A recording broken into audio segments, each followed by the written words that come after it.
एक छोटी सी कहानी से मैं अपनी चर्चा की शुरुआत करना चाहूंगा। एक व्यक्ति इस तलाश में था कि मुझे शांति का, आनंद का सूत्र चाहिए। कैसे जीवन में मेरे शांति ही शांति हो जाए।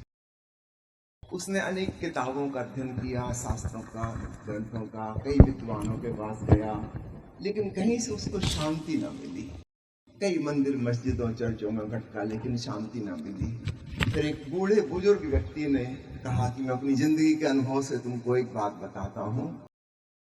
तुम किसी शांत व्यक्ति को खोज लो, जिसके जीवन में शांति हो, आनंद हो। उसका कोई वस्त्र तुम उससे मांग लेना, उस वस्त्र को तुम पहनना, तुम्हारे जीवन में भी शांति और आनंद हो जाएगा। वह युवक तलाश में निकला, ऐसे व्यक्ति की खोज में जो शांत हो, प्रसन्न हो सदा, जो अविचलित रहता हो। लेकिन ऐसा कोई व्यक्ति मिले ही ना। एक गांव से दूसरे गांव, एक शहर से दूसरे शहर, जगह जगह गया। फिर तो धीरे धीरे वह निराश होने लगा। इतनी छोटी सी बात, एक शांत व्यक्ति कोई मिल जाए, उसका कोई एक कपड़ा मैं मांग लूंगा, पहन लूंगा, मैं भी शांत हो जाऊंगा। लेकिन जिससे भी उसने पूछा कि क्या आप शांत हो, लोग उनका नहीं, हमारे जीवन में तो वैसी बहुत परेशानी, हम तो बहुत अशांत हैं। बहुत निराश हो गया। एक शाम की बात है, किसी पहाड़ी रास्ते से वह गुजर रहा था और जंगल में भीतर से उसको आवाज सुनाई दी एक बांसुरी की। कोई बहुत मीठी बंसी बजा रहा था। उसके मन में आया कि जो ऐसी चैन की बंसी बजा रहा है, इतने मधुर स्वर, निश्चित रूप से वह शांत होगा, प्रसन्न होगा। बस जाके उससे कपड़े मांग लेता हूं। मंत्रमुग्ध वह संगीत सुनते सुनते उस व्यक्ति के पास पहुंच गया। लेकिन रात हो चुकी थी, अंधेरे में कुछ दिखाई नहीं दे रहा था।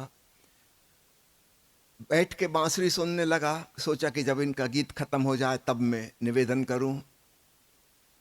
थोड़ी देर बाद जब बांसुरी बंद हुई, अंधेरे में कुछ दिख तो नहीं रहा था। इस व्यक्ति ने अपना परिचय दिया और कहा कि मैं एक शांत, आनंदित व्यक्ति की तलाश में हूं और लगता है कि आज मेरी तलाश पूरी हो गई। क्या मैं आपसे पूछूं, आप शांत हैं, आनंदित हैं, आप संतुष्ट हैं अपने जीवन से? उसने कहा, हाँ, निश्चित रूप से मैंने वह सब पा लिया है जो भीतर पाने योग्य है। यह युवक तो बहुत खुश हुआ। उसने कहा, बस आपसे एक छोटी सी विनती है, आप अपने पहने हुए कपड़ों में से कोई भी एक चीज मुझे दे दीजिए, मेरा भी उद्धार हो जाएगा। वह व्यक्ति जो बांसुरी बजा रहा था, उसने कहा कि मित्र, क्या तुम्हारे पास रोशनी का कोई इंतजाम है? ये युवक चूंकि सिगरेट पीता था, इसके पास लाइटर था। इसने कहा, हाँ, मेरे पास लाइटर है। उसने कहा, तुम जरा अपना लाइटर जलाओ। इसने लाइटर जलाया। तब इसने देखा कि वह बांसुरी वादक तो नग्न है, उसके पास वस्त्र ही नहीं है। उसने कहा, काश मेरे पास कपड़े होते तो मैं तुम्हें दे देता, लेकिन मेरे पास तो कपड़े ही नहीं है। मैं तुम्हारी इच्छा पूरी नहीं कर पाऊंगा। प्यारे मित्रों, ये कहानी सिर्फ एक घटना ही नहीं है, बल्कि करीब करीब एक पूरी सभ्यता की कहानी है। पूरब के देशों में अध्यात्म की खोज चली, आत्मज्ञान की खोज चली। हम कैसे शांत हों, हम भीतर कैसे परम आनंद को पालें, सच्चिदानंद को जान लें। बहुत मेहनत इस पर की गई और बहुत लोगों ने इसमें सफलता हासिल की। लेकिन बाहर बाहर से हम दीन दरिद्र होते चले गए।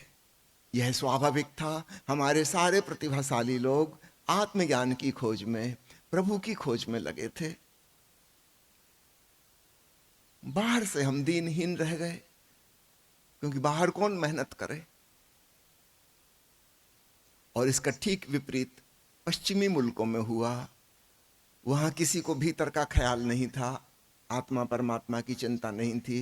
वे बाहर की दुनिया को अच्छे बनाने में लग गए। तो निश्चित रूप से विज्ञान और टेक्नोलॉजी का विकास हुआ, अच्छे मकान हैं, अच्छी कार है, अच्छी रोड हैं, अच्छा स्वास्थ्य है, लंबी जिंदगी है, बाहर बाहर सब कुछ अच्छा अच्छा है, लेकिन भीतर कुछ भी अच्छा नहीं है। भीतर बड़ी अशांति, बेचैनी, मानसिक रोग, डिप्रेशन, फ्रस्ट्रेशन, दिनों दिन आत्महत्या की दर बढ़ती चली जा रही है, अपराध बढ़ते चले जा रहे हैं, जेल खानों की और पागल खानों की गिनती बढ़ती चली जा रही है।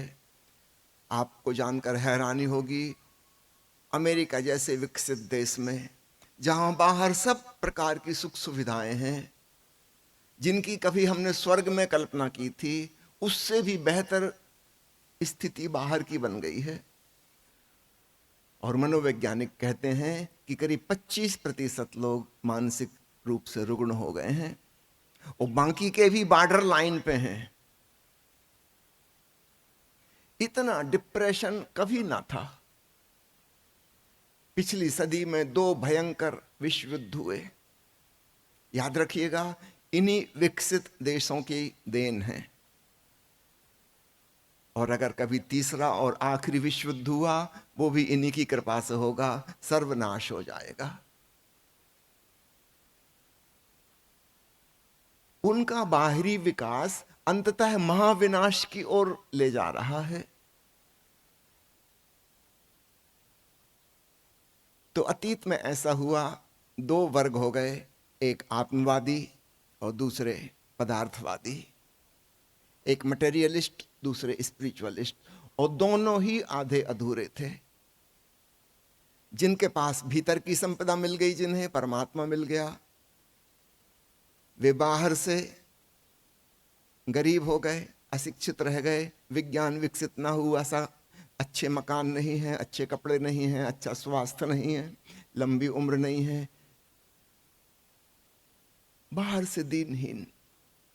और जो बाहर से समृद्ध हो गए, वे भीतर से दीनहीन हैं। उनके तनावों का हिसाब ही नहीं, पागल होने की हालत में हैं।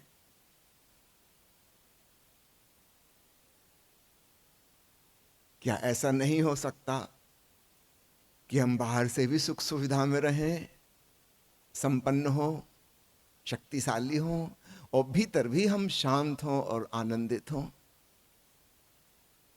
ऐसा प्रयोग कभी हुआ नहीं। हमारे प्यारे सदगुरु ओशो ने एक नई धारणा दी, जिसे उन्होंने कहा झोरवादी बुद्धा। संक्षेप में, झोरवा प्रतीक है पश्चिमी सभ्यता का, विज्ञान का, सुख सुविधाओं का, धन का, संपत्ति का, और बुद्ध प्रतीक हैं आत्मज्ञान के, बुद्धत्व के, शांति के, आनंद के, करुणा के। हम भीतर से भी संपन्न हो और बाहर से भी संपन्न हो, ये हो सकता है।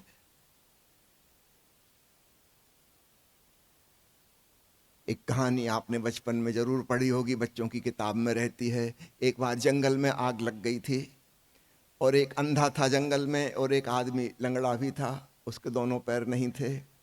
बड़ी मुश्किल हो गई, अंधे को दिखाई नहीं दे रहा कि करे क्या। आग की लपटें हैं, लेकिन कहाँ भागे। वो भाग सकता है, पैर मजबूत हैं, लेकिन दिशा दिखाई नहीं देती। और दूसरा अपाहिज है, वो चल ही नहीं सकता। उसको दिखाई तो दे रहा है कि कहाँ से भागेंगे तो बच जाएंगे, लेकिन वो भाग नहीं सकता। और कहानी कहती है कि उन दोनों ने आपस में दोस्ती की।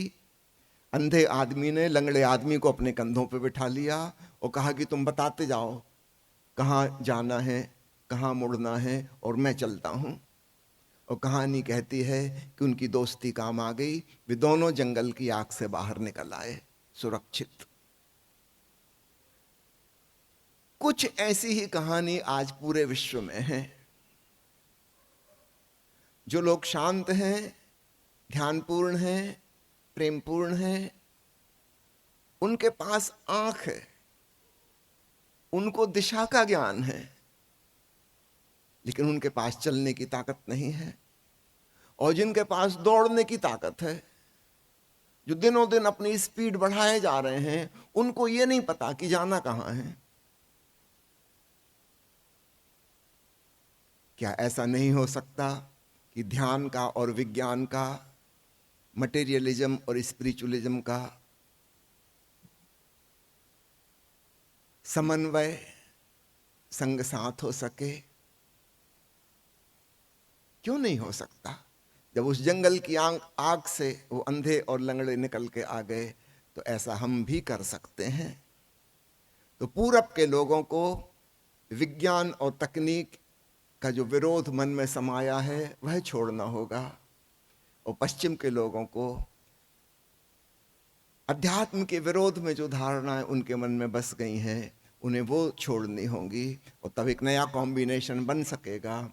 यह पूरा विश्व उस तीसरे संभावित विश्व युद्ध की अग्नि से बाहर निकल सकेगा। इस संबंध में ही थोड़ी सी बातें हम करेंगे।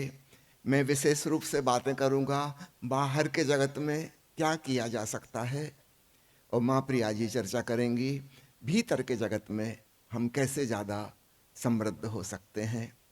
मैं निवेदन करता हूँ माँ प्रिया जी से अध्यात्म की समृद्धि का पहला सूत्र। प्यारे मित्रों, नमन करती हूँ आप सबको, और शुरुआत करती हूँ एक घटना से। चिन चांग नाम का एक लेखक और सौंदर्य शास्त्री और बहुत बड़ा फिलोसोफर हुआ है, उसके जीवन की घटना से कि कैसे हम आंतरिक रूप से समृद्ध क्यों नहीं हो पाते। स्वामी जी ने बाहरी समृद्धि की बात की, तो भीतरी समृद्धि हम क्यों नहीं हो पाते भीतर से समृद्ध, उसका कारण इस घटना के साथ स्पष्ट होता है।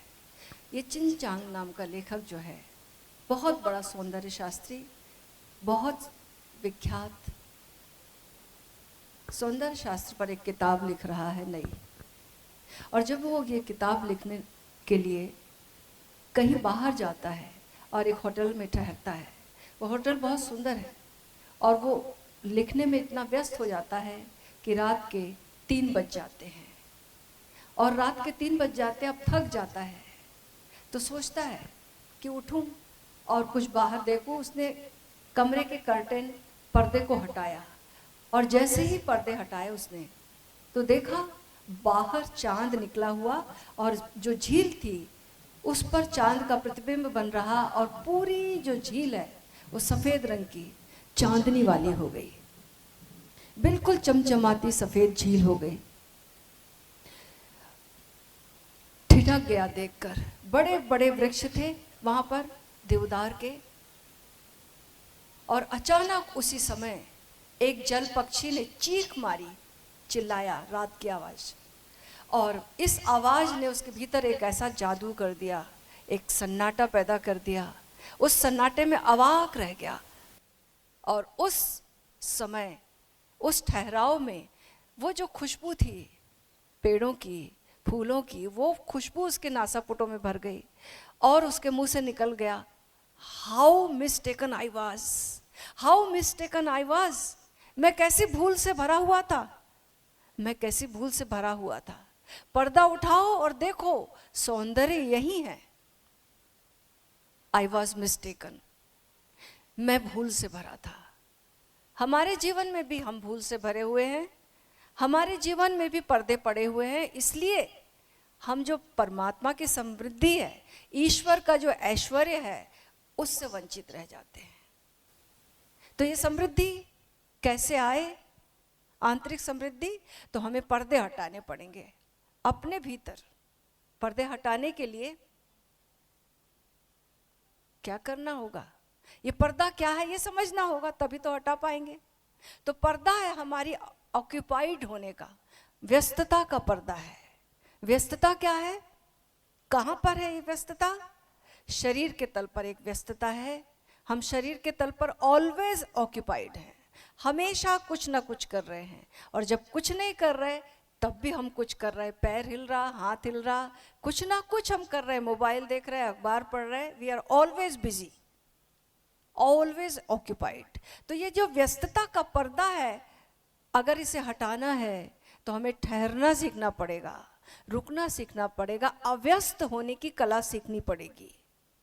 तो ये अवस्थ होने की कला जब हम सीखेंगे तो शरीर के तल पर अव्यस्त कैसे हों इसे जानना होगा। तो ठहर कर, तो इसका ये मतलब नहीं है कि आलसी बन जाना है, कुछ नहीं करना है। जब हम कुछ नहीं करते हैं तब भी हम कुछ कर रहे हैं, ये समझना पड़ेगा कि हम क्या कर रहे हैं। और जब हम कुछ करते हैं तब भी अव्यस्त रह सकते हैं मानसिक रूप से, इसकी समझ पैदा करनी पड़ेगी। इसे को ध्यान कहते हैं।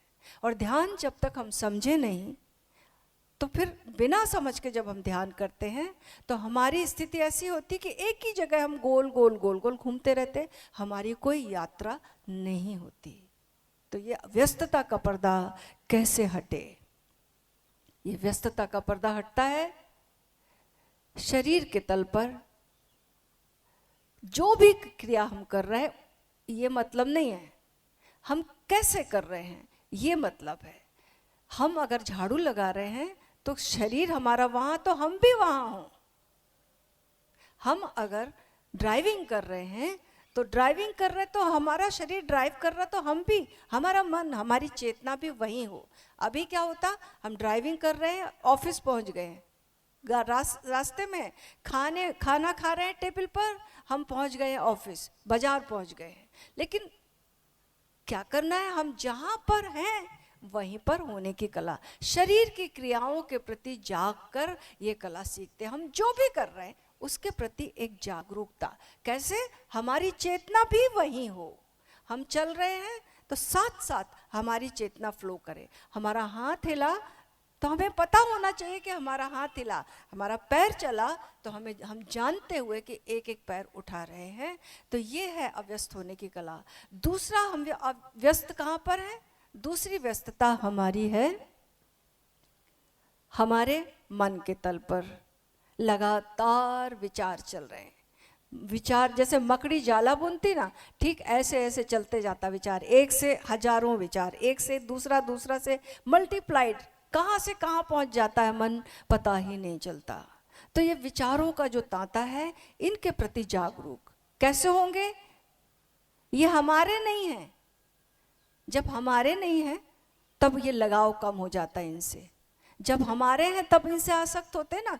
विचार हमारे नहीं है, विचार बाहर से आ रहे हैं।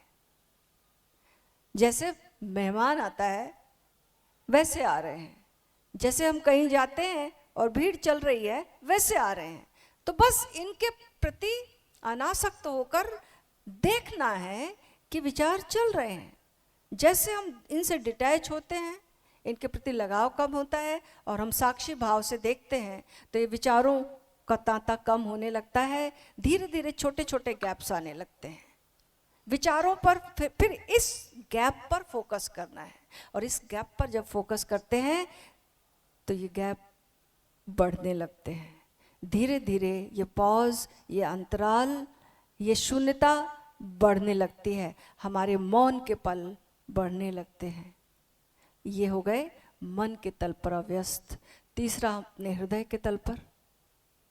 हृदय के तल पर भी हमारी भावनाएं, कभी क्रोध आ रहा है, कभी प्रेम आ रहा है, कभी घृणा आ रही है, कभी ईर्ष्या आ रही है, तो इनके प्रति हमें जागना है। इनका शुद्धिकरण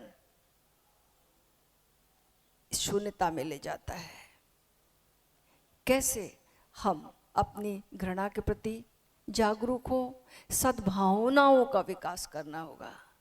जैसे जैसे हमारी सद्भावनाएं बढ़ेंगी, क्रोध से लड़े नहीं, प्रेम पैदा करें, प्रेम का दिया जलाएं। तो जब हम इनके प्रति सद्भावना पैदा करेंगे, करुणा पैदा करें, तो जब हम सद्भावनाओं का दिया जलाएंगे तो इनसे इनकी शुद्धि होगी और यहाँ शून्यता पैदा होगी।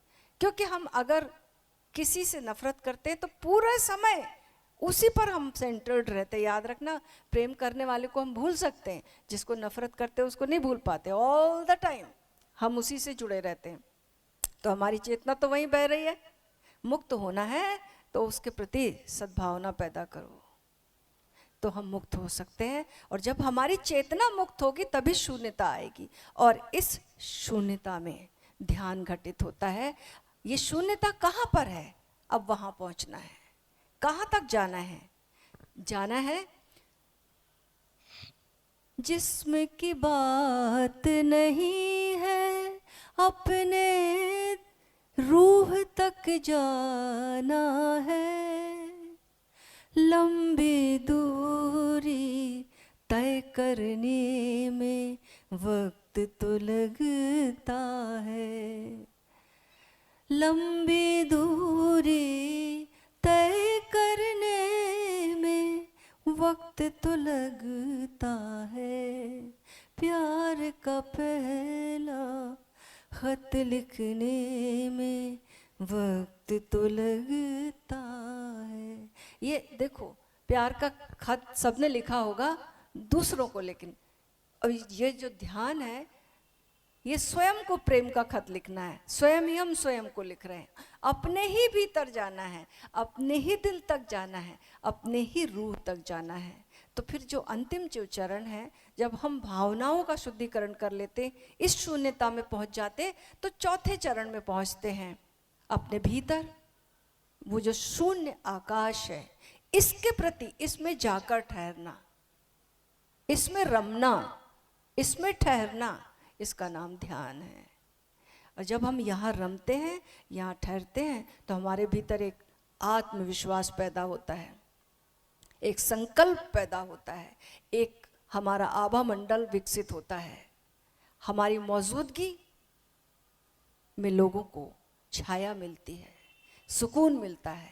जब हम, और बाहर कुशलता आती है, बाहर हम ज़्यादा अच्छे मनुष्य होकर जीते हैं। अब हम स्वामी जी को निवेदन करूंगी कि आगे बाहरी समृद्धि के गुर हमें दें। तो अध्यात्म का पहला सूत्र हो गया ध्यान। ध्यान यानी होश। जब इसी होश को हम बाहर की दुनिया पर लागू करते हैं, तो हमारे भीतर अद्भुत विवेक, विचार शक्ति उत्पन्न होती है। उस विचार शक्ति से विज्ञान का विकास होता है, तकनीक का विकास होता है।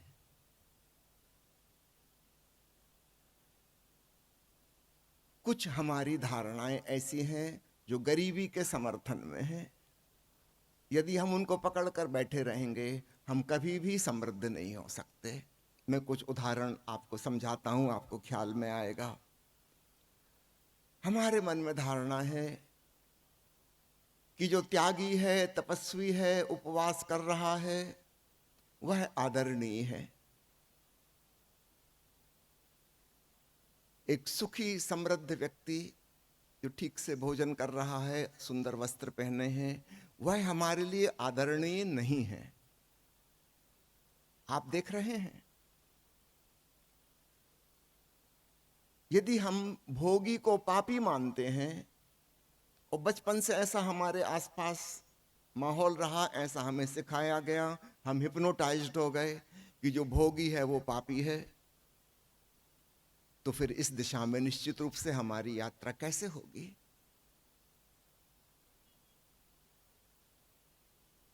महात्मा गांधी ने एक शब्द दिया, दरिद्र नारायण।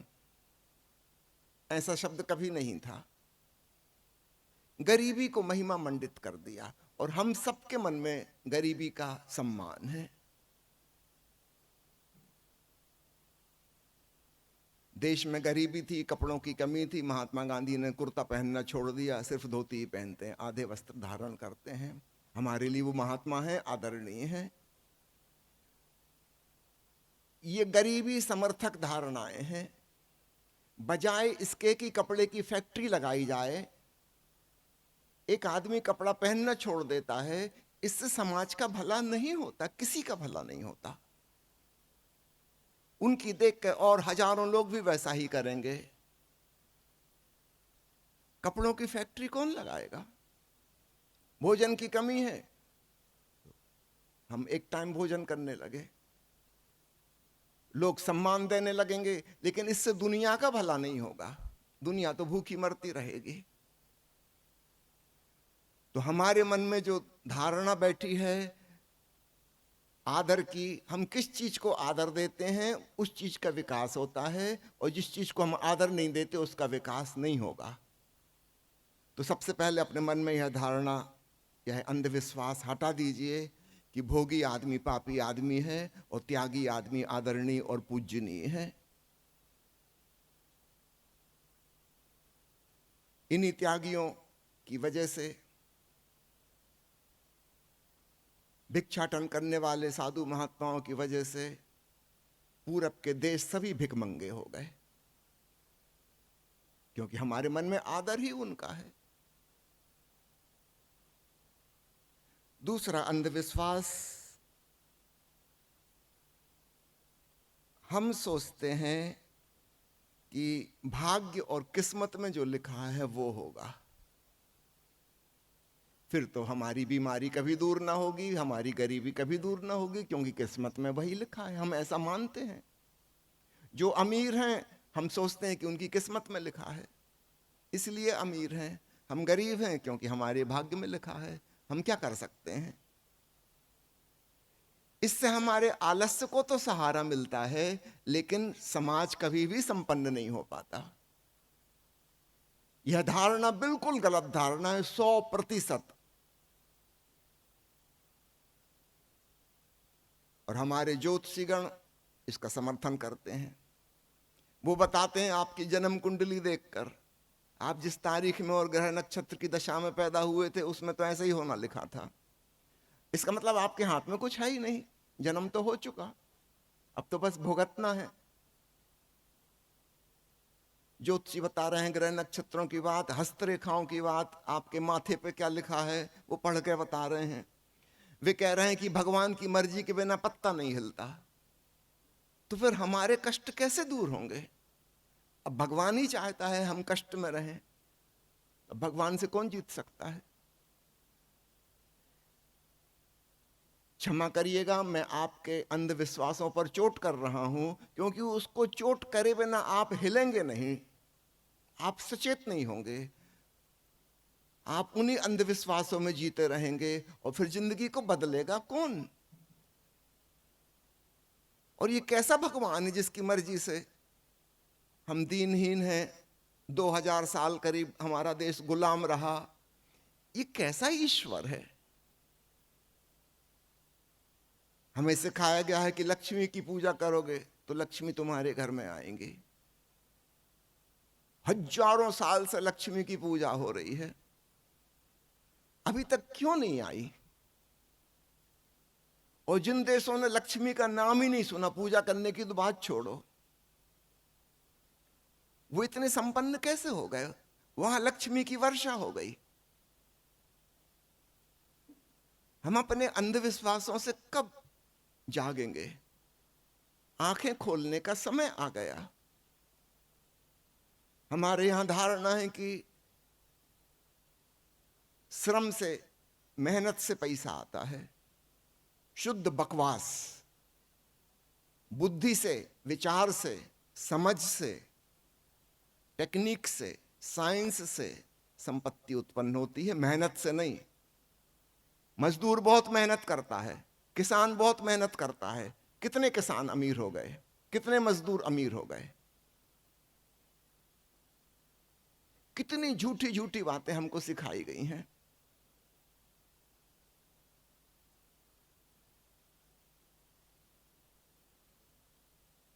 हमारे अवचेतन मन में इस प्रकार के ब्लाइंड बिलीफ्स, अंधी धारणाएं बैठी हैं और उनके तहत हम जी रहे हैं, और इसलिए फिर कभी विकास नहीं हो पाता।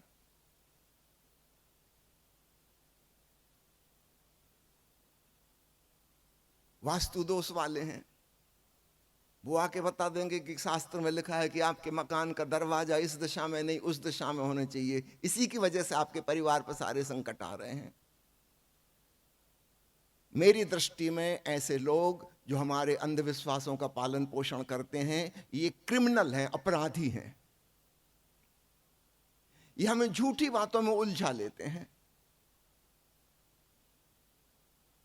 कोई कार्य कारण ऐसा बताते हैं, कॉज एंड इफेक्ट, कि इसकी वजह से ऐसा हो रहा है। मैं लगभग 12 साल मध्य प्रदेश में एक हॉस्पिटल में नौकरी करता था।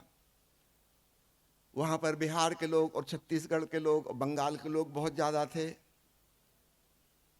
और विशेषकर छत्तीसगढ़ के लोग मरीज को तब लाते थे अस्पताल जब वो मरणासन्न हालत में पहुंच गया। इसके पहले वो नजर झाड़ रहे थे, झाड़ फूक करवा रहे थे, तांत्रिक के पास गए थे, क्योंकि उनकी मान्यता है कि बीमारी का मतलब है किसी ने कुछ जादू टोना किया है, तो जादू टोना ठीक करवाएंगे। 10-15 दिन, महीना भर उसी में गुजर जाएगा, जब तक टाइफाइड पूरा बिगड़ जाएगा। उस हालत में वो लेके आएंगे कि अब इलाज करो, अब क्या खा के इलाज करो। जादू टोना पे भरोसा है, तंत्र मंत्र पे भरोसा है, यंत्र पे भरोसा है, और इस प्रकार के झूठ फरेब का धंधा करने वाले लोग हमारे समाज के आदरणीय लोग हैं। उनका धंधा तो खूब चलता है, लेकिन पूरा देश, पूरा समाज एक अभिशाप के अंदर जीता है। आशीर्वाद देने वाले लोग बैठे हैं, आपका कुछ काम नहीं हो रहा, जाइए बाबा जी के आशीर्वाद लीजिए, उनका प्रसाद ग्रहण कीजिए, काम हो जाएगा। शुद्ध बकवास। 100% इसलिए कह रहा हूं, कहना तो चाहता हूं इससे भी ज्यादा, मगर 100% से ज्यादा होता नहीं है। इससे बड़ा कोई झूठ नहीं हो सकता। भाई पश्चिम के जो अमीर लोग हैं, इन्होंने किस बाबा जी का आशीर्वाद लिया था? जिन्हें नोबेल प्राइज मिली है, किस महात्मा के आशीर्वाद से मिली है? अपने बुद्धि के विकास से मिली है। अगर हम काज एंड इफेक्ट, कार्य कारण के सिद्धांत को ही गलत समझ रहे हैं, हम जो कुछ भी करेंगे वो सब गलत ही होगा, उससे कुछ भी नहीं होने वाला। क्योंकि मैं एक डॉक्टर हूं, इसलिए आपको एक दो डॉक्टरी को उदाहरण बताता हूं। कोढ़ के मरीज को, लेप्रोसी के मरीज को, जिसको सफेद दाग हो जाते थे, उसे माना जाता था कि ये पिछले जन्म के पापों का फल है, क्योंकि किसी को पता ही नहीं था ये बीमारी होती क्यों है। अब स्वाभाविक है, लोग सवाल पूछेंगे कि भाई हमको ये तकलीफ क्यों हो गई? सफेद निशान पड़ गए, चमड़ी गलने लगी, हाथ पैर गलने लगे।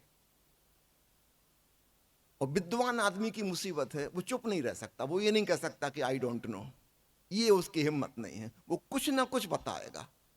चाहे वो कोई ग्रह नक्षत्रों पे जड़ दे, चाहे जन्म कुंडली पे, चाहे हस्तरेखाओं पे। अब पिछले जन्म में तुमने पाप किए थे, ये उसका फल है। अब पिछले जन्म को कौन जानता है? ना वो जानता, ना आप जानते। लेकिन अब एक हमको जस्टिफिकेशन मिल गया। तो कोढ़ का इलाज कैसे होगा? बस यही हो सकता है कि जो कोढ़ी हो गए उनको कहीं शहर से दूर, समाज से, परिवार से दूर कर दो, कहीं पहाड़ी जगहों पे बिठा दो उनको जंगल में, कि वहां धीरे धीरे मरते रहें। पर ये कोई उपाय तो नहीं हुआ। ठीक वही स्थिति टीबी के मरीज के संग थी। यूरोप के देश की कहानी आपको बताऊं, आज से 80 साल पहले तक यह माना जाता था कि टीबी की बीमारी तो जो बड़े जीनियस हैं, बहुत सुपर इंटेलिजेंट हैं, प्रतिभाशाली लोग हैं, उनको होती है। हमने भारत में पापी बता के उनको अलग कर दिया, एक सांत्वना दे दी कि अब तो कुछ हो ही नहीं सकता, वो जो पाप आपने किए तो उनका फल तो भुगतना ही पड़ेगा, इलाज का तो कोई प्रश्न ही पैदा नहीं होता। यूरोप में उन्होंने दूसरी ट्रिक अपनाई,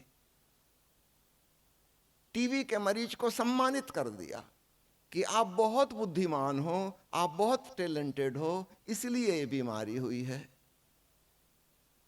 उसके अहंकार को भी पुष्टि मिली, प्रेस्टीज इशू हो गया, टीबी हो जाना यानी बहुत ही इज्जत की बात हो गई। लेकिन इससे इलाज तो नहीं होता। हाँ, मन को सांत्वना मिल गई, consolation, but consolation is not truth. वो तो अच्छा हुआ, धन्यवाद उन वैज्ञानिकों का जिन्होंने माइक्रोस्कोप बनाया और खोज करके उन्होंने बताया कि टीबी के कीटाणु हैं, छोटे छोटे बैक्टीरिया हैं, और कोढ़ की बीमारी में भी वही कीटाणु हैं, उसी जाति के। और जब कीटाणुओं को खोज लिया गया, तब 10-15 साल में दवाइयां भी खोज ली गई और इलाज शुरू हो गया। अब कहां गए वो कोढ़ियों के आश्रम? कहीं नहीं है। किसी को कोढ़ होगी, अस्पताल जाएगा, स्किन स्पेशलिस्ट को दिखाएगा, उसका ट्रीटमेंट शुरू हो जाएगा, 2-3 साल में ठीक हो जाएगा। अब कहां गए पिछले जन्म के पाप?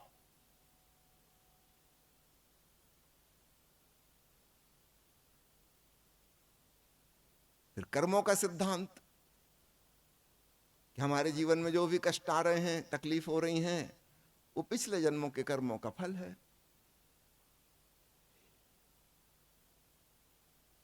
इसका मतलब कष्ट दूर हो ही नहीं सकते, क्योंकि पिछला जन्म तो हो चुका, और जो गलती आप कर चुके वो तो हो चुकी, अब तो उसका फल भोगना ही होगा। तो चुपचाप भोग लो, नहीं तो फिर अगले जन्म में अगर पेंडिंग रह गया। एक धारणा यह भी है कर्म के सिद्धांत में कि जो तुम्हें तकलीफ मिल रही है इनको चुपचाप भोग लो। अगर नहीं भोगोगे, मान लो जितनी सजा मिली थी आपने नहीं काटी, आप जेल से भाग गए, तो अगले जन्म में फिर गिरफ्तार कर लिए जाओगे, फिर सजा दी जाएगी। हमने कैसे कैसे सिद्धांत बनाए धर्म की आड़ में, और कुल मिला के ये हुआ कि हमारे जीवन के कष्ट दूर ना हुए। हम चुपचाप तमाशबीन की तरह देखते रहे कि हम तो कुछ कर ही नहीं सकते, कष्ट भोग लो। अगर अधूरे छोड़ दिए तो फिर अगले जन्म में फिर भुगतना पड़ेगा। तो प्यारे मित्रों, मैं आपको बताना चाहता हूं, कार्य कारण सिद्धांत को ठीक से समझिए, अपने अंधविश्वासों को छोड़िए। अभी किसी को बुखार हो जाता है, परिवार के लोग कहते हैं अगर बच्चे को नजर लग गई, इसके माथे पे काला टीका लगा दो। और तो और डॉक्टर के परिवार में भी वैसे ही होता है। ओशो एक बार कलकत्ता में थे और जिनके घर रुके थे वो ईएनटी सर्जन थे। उन्हीं की कार में जा रहे थे भाषण देने के लिए। उनकी पत्नी और बच्चे भी कार में थे। कोई आधी दूर तक गए होंगे, उनकी छोटी लड़की को छींक आ गई, उन्होंने कार रोक दी। उनका क्या हुआ? बोले वो बेटी को छींक आ गई। तो छींक आने का कार रोकने से क्या संबंध? उनका नहीं, अपशकुन माना जाता है, 2 मिनट रुक जाते हैं। ओशो ने कहा तुम ईएनटी सर्जन हो, कम से कम तुमको तो पता है छींक क्यों आती है। कान नाक गला विशेषज्ञ, तुमको मेडिकल कॉलेज में यह पढ़ाया गया था छींक का कारण क्या होता है? बोल नहीं वो तो ठीक है, विज्ञान अलग है, मगर 2 मिनट रुकने में हर्ज क्या है? ओशो का हर्ज बहुत बड़ा है, ये 2 मिनट का सवाल नहीं है। ऐसी छोटी छोटी चीजों में हमारा पूरा मुल्क रुक गया है, हजारों साल से रुका है।